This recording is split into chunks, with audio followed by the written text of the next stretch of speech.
मैं भी आपकी शुक्रगुजार हूँ कि यहाँ सरगोदा प्रेस क्लब में आपने हमें वेलकम किया और हमें अपना कीमती वक्त आपने दिया। ठीक है जी, तो आपका शुक्रिया अदा करते हुए जो मेरे साथियों ने गुफ्तगू की है उन सारी बातों से मैं सहमत होते हुए बात को आगे बढ़ाती हूँ। बात यह है कि एक सानहा हुआ, एक कीमती जान चली गई। अब हम जो कुछ भी कर लें हम इंसान को वापस नहीं ला सकते। जिंदगी एक ही बार मिलती है। अब करना क्या है, उसका लाही अमल हमें तय करना है। हमने बहुत सारी बातें कर ली इस हॉल में। प्रेस के अलावा हमें दो मोहतरम साथियों ने ज्वाइन किया है जो पीस कमेटी के मेंबरान हैं। अब्दुल गफ्फार साहब हैं मोहतरम, और इनामुल हक साहब, इनामुल्लाह जिलानी साहब। आप दोनों को भी मैं वेलकम करती हूँ। और बात यह है कि अब इससे आगे बढ़ें। इससे आगे ये बढ़ना है कि इसमें प्रेस का किरदार बहुत मजबूत नज़र आता है कि यहाँ जो खौफ का साया है, ख़ास तौर पर उन ख़ानदान के ऊपर जो इस मुश्किल से भी गुज़र गया है और अभी भी खौफ है उनमें, उनको इस खौफ से निकालने के लिए हमारा किरदार शुरू होता है। और वो ये है कि किरदार ये है कि प्रेस अपने ज़रिए से बात करे, और जो हमारी यहाँ की अमन कमेटी है वो वहाँ पर मोहल्ला लेवल पर डायलॉग शुरू करके अब शुरू कर भी चुके हैं। उसको शायद हमें रोज़मर्रा की बुनियाद पे लोगों को डायलॉग में लाना पड़ेगा, माजरत, ताकि जितना लोग आपस में बातचीत करेंगे उनकी गलतफहमी दूर होगी, उनका खौफ दूर होगा। वो ये रहा है कि जो खामोशी आ गई है ना हमसायों के दरमियान, उस खौफ को बढ़ा रही है, गलत फहमी को भी बढ़ा रही है। हमने इसको यहीं रोकना है।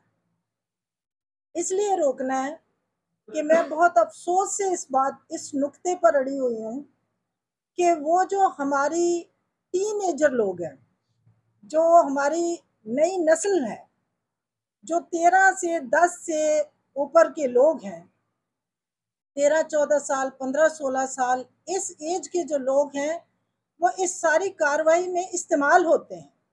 और ये वो लोग हैं जो बगैर सोचे समझे बड़ों से जो उन्हें हुक्म मिला उन्होंने कर गुजरे हो।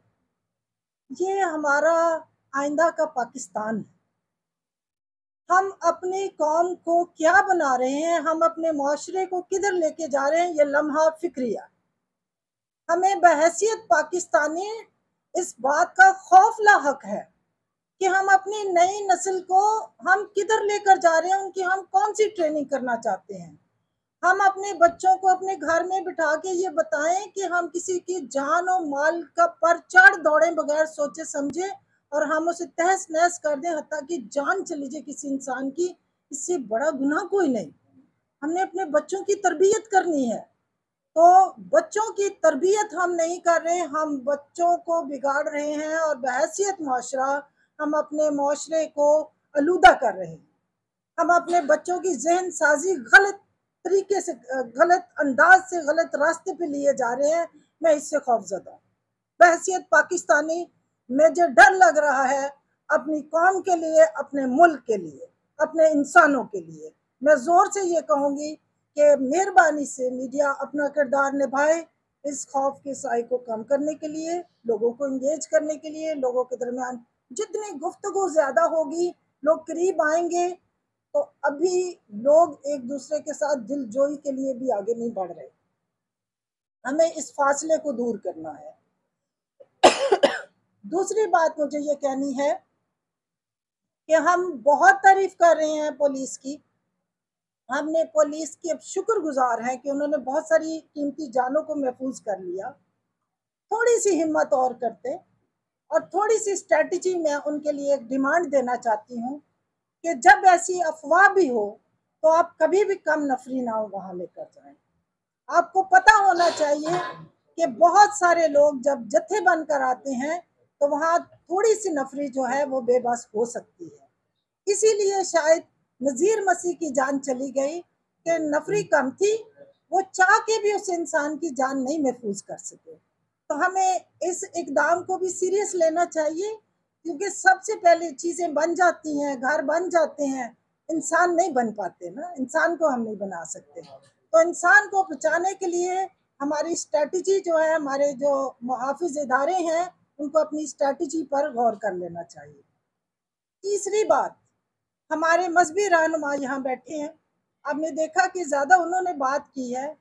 हमारा जो मजहबी तबका है और हमारा जो मीडिया है और हमारा उस्ताद, ये तीन वो तबके हैं जो मुआशरे की नफ्स पर हाथ रख सकते हैं, जो मुआशरे की राइट डायरेक्शन में तरबियत कर सकते हैं, जिनकी मुआशरा सुनता है। मेरी बड़ी दर्दमंदाना अपील है कि आप अपने किरदार को ज़्यादा से ज़्यादा निभाएं, आगे आएं। और मैंने जो जिस खौफ का जिक्र किया है, जो हमारे टीनेजर्स हैं, इनको महफूज कर लें, इनको बचा लें, इनके जहनों को जहर आलूद होने से पहले इनको अच्छे शहरी, अच्छे इंसान बनाएं, ताकि ये हमारे मुल्क और मिलत के ममार बने, ये तबाही का बाइस नहीं। इनकी एनर्जी को हम अच्छे कामों के लिए चैनलाइज करें, ना कि हम इस तरह आग लगाने के लिए, घर जलाने के लिए, इंसानों को डराने के लिए, किसी का चलता हुआ कारोबार तबाह करने के लिए इनकी एनर्जी को खुदारा चैनलाइज होने से बचाएं। इनकी एनर्जी को पाकिस्तान को मजबूत बनाने, पाकिस्तान की तामीर के लिए हमें चैनलाइज करना है, हमें तबाही की तरफ नहीं जाना। हमारी और बड़ी मुश्किलात हैं, माशी तौर पर कमज़ोर हैं, हमारे पास बहुत सारी बेसिक नीड्स नहीं है। तो हम वो जो हमारे पास चीज़ें बनी हुई हैं, तिनका तिनका करके कोई घोंसला बनाता है, हम उस घोंसले को तबाह करने से बाज रहें। मेरी आप सारों से आखिर में ये दरख्वास्त है कि यहाँ पर कोशिश करें, जर्नलिस्ट भी जाएं, मजहबी रहनुमा भी जाएं, उस्ताद भी जाएं और समाजी कारकुनान भी ले, उनको भी लें। हम भी कहीं ना कहीं आपके साथ आके हाथ बटाएंगे और उस मोहल्ले में जाके बैठें और लोगों को, मुसलमानों को, मसीहों को इकट्ठा बिठाएं और कोई ऐसे तकरीबात का एहतमाम करें जहाँ लोग मिलजुल कर हिस्सा लें, ताकि उनकी झिझक दूर हो, खौफ दूर हो और उनके दरमियान पुरअमन फ़ज़ा जो है वो फिर से कायम होए। और सरगोदा जो है एक कॉलेजेस का शहर है, पढ़ने लिखने वालों का शहर है, और इसमें यही फ़ज़ा जो है वो कायम दायम रहे और मुल्क पाकिस्तान की खैर हो। पाकिस्तान जिंदा।